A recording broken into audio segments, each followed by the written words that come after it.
사랑하는 성도 여러분, 2023년 성탄을 다시 한번 축하합니다. 이 성탄의 기쁨과 축복이 여러분들 모두와 함께 하시기를 또한 기원드립니다.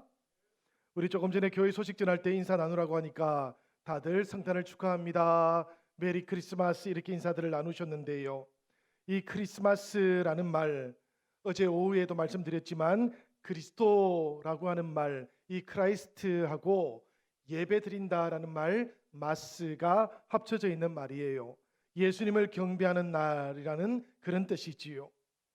우리를 찾아오신 예수님, 우리를 사랑하시는 예수님, 우리들도 삶과 마음에 품고 경배하며 살아가는 영신의 모든 지체들이 되시기를 주님의 이름으로 기원합니다. 우리가 네 번의 대림절을 보내는 동안 구약 성경 말씀 속에서 얼마나 오랜 기다림이 있어 왔는지를 우리가 어제 살펴보았어요. 그리고 마태복음과 누가복음을 통해서는 메시아가 세상에 오실 때의 모습과 사람들의 기다림도 함께 살펴볼 수가 있었습니다.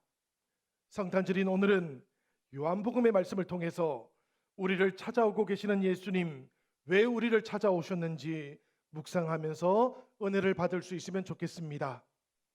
우리가 요한복음 1장의 말씀을 읽어보면 이 요한복음에는 예수님이라고 하는 이름이 언급되고 있지 않다는 것을 발견해요.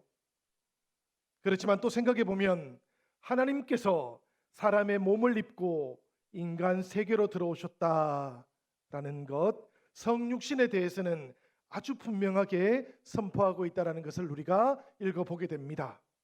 성육신 하심으로 이 땅에 오신 날, 성육신이라고 하는 신비로운 사건이 일어난 날, 이 날이 바로 예수님께서 오신 날, 성탄이라는 뜻이지요. 요한복음 1장은 그래서 요한복음의 방식으로 성탄절을 우리들에게 알려주고 또 고백도 하고 있는 겁니다. 이 말씀의 시작은 이러하지요. 요한복음 1장 1절의 말씀입니다. 태초에 말씀이 계시니라, 이 말씀이 하나님과 함께 계셨으니 이 말씀은 곧 하나님이시니라. 태초에 말씀이 계셨고 이 말씀이 하나님과 함께 계셨고 이 말씀이 곧 하나님이시다. 사실 여러분, 우리가 성부, 성자, 성령 이 하나님을 한 분이시라고 고백하는 것은 신비에 속하는 겁니다. 셋이 하나라는 말, 숫자의 세계에서는 있을 수가 없는 말이기 때문에 그래요. 그렇지만 사람의 지성이라든지 상식으로는 설명하거나 이해할 수 없는 이 일, 이 하나님의 신비로우심을 오랜 세월에 걸쳐서 체험하고 경험으로 가다듬으면서 신앙과 신학은 하나님을 이런 방식으로 고백할 수 있겠다, 그렇게 깨닫게 되었던 것이지요.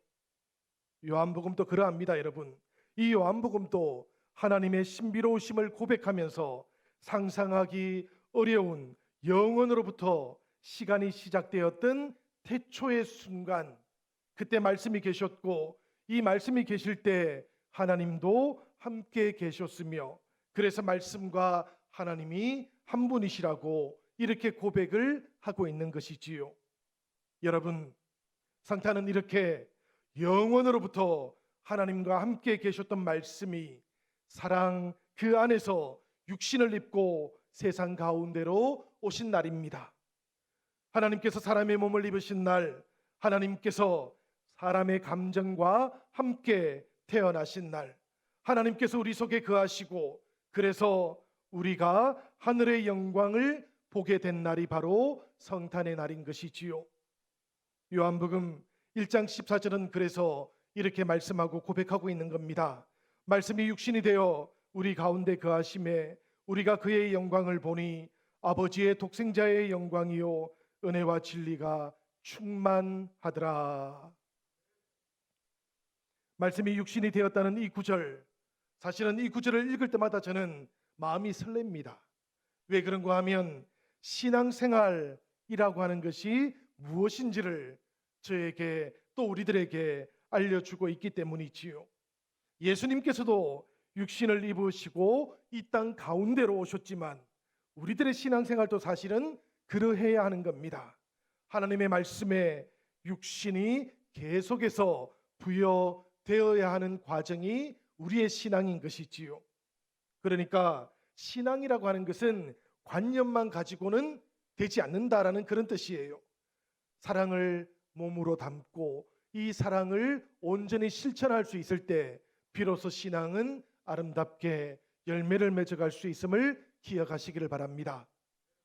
사랑하는 성도 여러분, 그러하다면 말씀은 왜 사람의 몸으로 이 땅에 오셨던 것인지요? 무엇 때문에 사람의 감정과 함께 태어나셔야 했던 것인지요? 요한복음 3장 16절은 우리들에게 그 이유를 이렇게 알려줍니다. 하나님이 세상을 이처럼 사랑하사 독생자를 주셨으니 이는 그를 믿는 자마다 멸망하지 않고 영생을 얻게 하려 하심이라.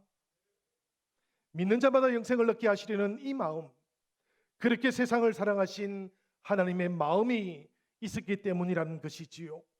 하나님께서 세상 모든 생명들을 사랑하셨어요.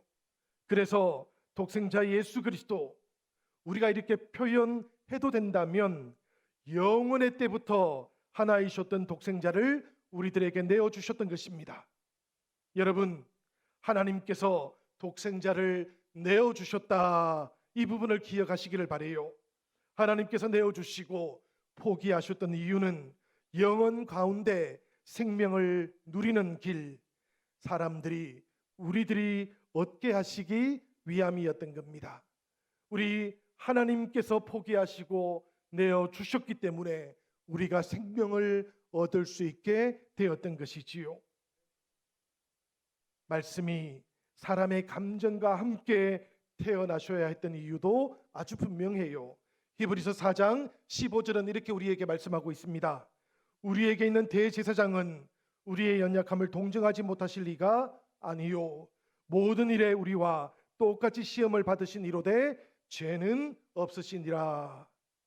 이 말씀 속 우리의 연약함을 동정하지 못하실 리가 아니시다라는 말씀은 개역 한글판 성경에서는 우리 연약함을 체휼하지 아니하는 자가 아니라 이렇게 말씀하고 있기도 합니다.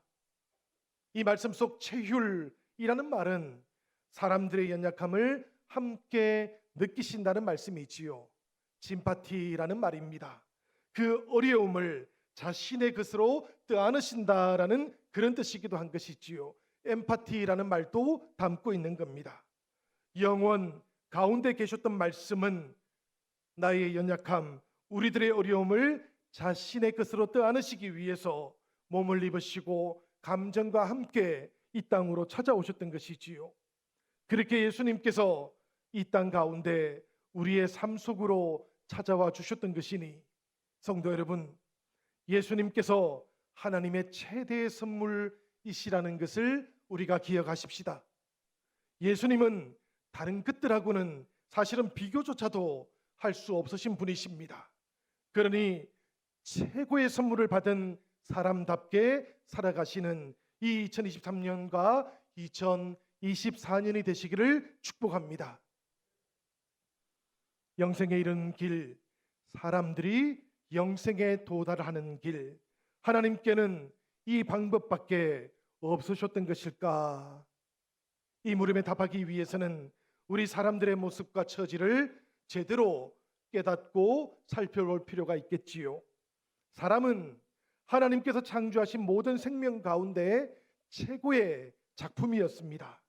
하나님과 직접 교제할 수 있던 그런 존재이기도 했어요. 그러나 첫사람 아담과 하와는 창조되었다는 자신의 처지를 망각해버렸습니다. 그리고 이 망각과 함께 하나님처럼 되려는 욕망에 휩싸여 버렸어요.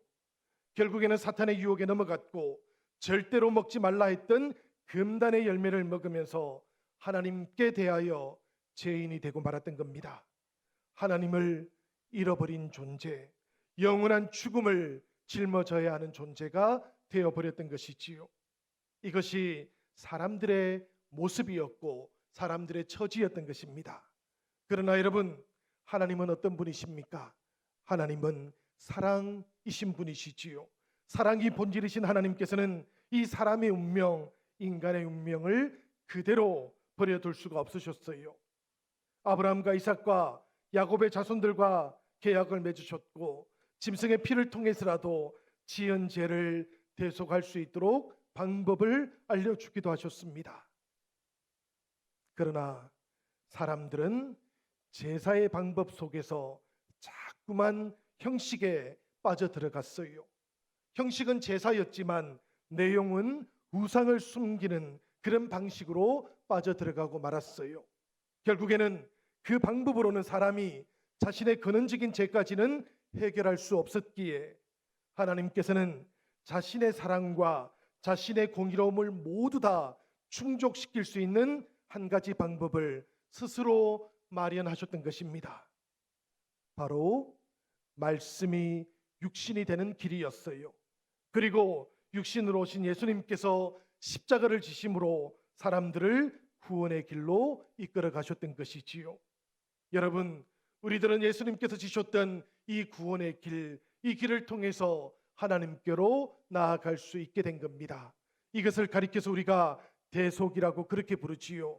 이 대속이라는 방법, 이것을 통해서 예수님께서는 우리의 길을 이끌어 가고 계시고 지금도 우리를 하나님께로 인도하고 계시는 것입니다.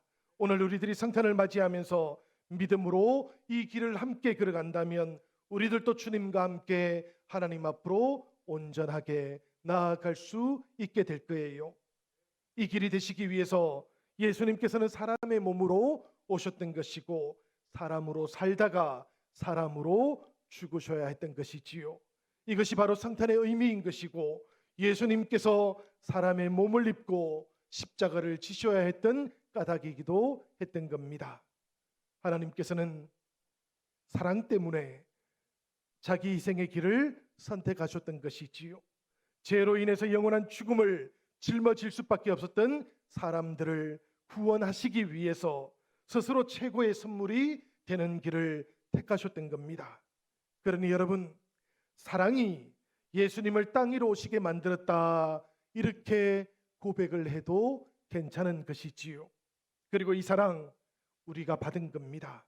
그러니 사랑을 받은 자들답게 이제 우리들도 이 믿음의 길과 순례의 길을 아름답게 걸어갈 수 있기를 기원합니다. 노벨문학상을 받았던 오에 겐자브로는 만연원년의 풋볼이라는 소설을 쓴 적이 있었는데요. 이 소설에는 보면 미츠라고 하는 애꾸는 사내가 등장합니다. 이 사람은 어릴 때 돌에 눈을 맞아가지고 한쪽 눈을 잃어버렸어요. 그렇지만 암흑 속에 있는 이 눈을 자기 내면을 바라보는 눈으로 바꾸었던 사람이기도 했습니다. 이 사람이 고백하고 있는 내용 우리 화면을 통해서 한번 보시지요. 기능을 상실한 눈을 나는 두개골 안쪽의 어둠을 향해 열려있는 눈으로 삼았다. 내 한쪽 눈은 피가 가득 담긴 체온보다 얼마간 뜨거운 어둠을 항상 응시하고 있다. 나는 내 내부의 밤의 숲을 감시하는 척후를 한 사람 고용한 것이며 그렇게 해서 나는 나 자신의 안쪽을 관찰하는 훈련을 스스로에게 부과했던 것이다. 미츠는 이렇게 기능을 상실해버렸던 눈을 자기 내면을 살펴보는 눈으로, 그래서 새로운 사람이 되는 길로 걸어가고 있었던 것이지요. 저는 이 성탄절을 맞이하면서 우리들의 신앙도 이와 같아야 된다라는 생각이 들었습니다. 나를 돌아보는 일, 자기를 살펴보는 일 없이는 신앙의 성숙이라는 것, 신앙이 깊어지는 것, 이 일들은 불가능하기 때문입니다. 사랑하는 성도 여러분, 우리가 주님과 몸으로 만나기 위해서는, 주님의 뜻을 살리기 위해서는 우리의 시간, 우리의 물질, 우리에게 주어져 있는 모든 가능성들을 봉헌할 줄도 아는 그런 습관이 우리들에게는 꼭 필요하지 않겠습니까? 말씀이 육신이 되는 것은 과거에 벌어졌던 완결된 사건이 아니기 때문이에요. 지금 여기에서도 우리가 앞으로 살아갈 모든 시간들 속에서도 반드시 일어나야만 하는 현재적인 사건이기 때문이지요. 요한계시록 3장 20절은 그래서 이렇게 말씀하고 있는 겁니다. 볼지어다 내가 문 밖에 서서 두드리노니 누구든지 내 음성을 듣고 문을 열면 내가 그에게로 들어가 그와 더불어 먹고 그는 나와 더불어 먹으리라. 이 말씀을 보시면 어떻습니까, 여러분? 문을 두드리고 계시는 예수님, 늘 우리 인생의 문을 두드리고 계시지요. 이 두드리시는 주님 앞에서 우리가 어떻게 하면 될 것 같습니까? 아주 단순해요. 문을 열기만 하면 되는 겁니다. 우리 주님께서는 우리 인생의 문을 두드리고 계시니 그 음성을 듣는 이 시간, 우리들도 마음의 문을 열어보시고 인생의 문도 활짝 열어보십시다.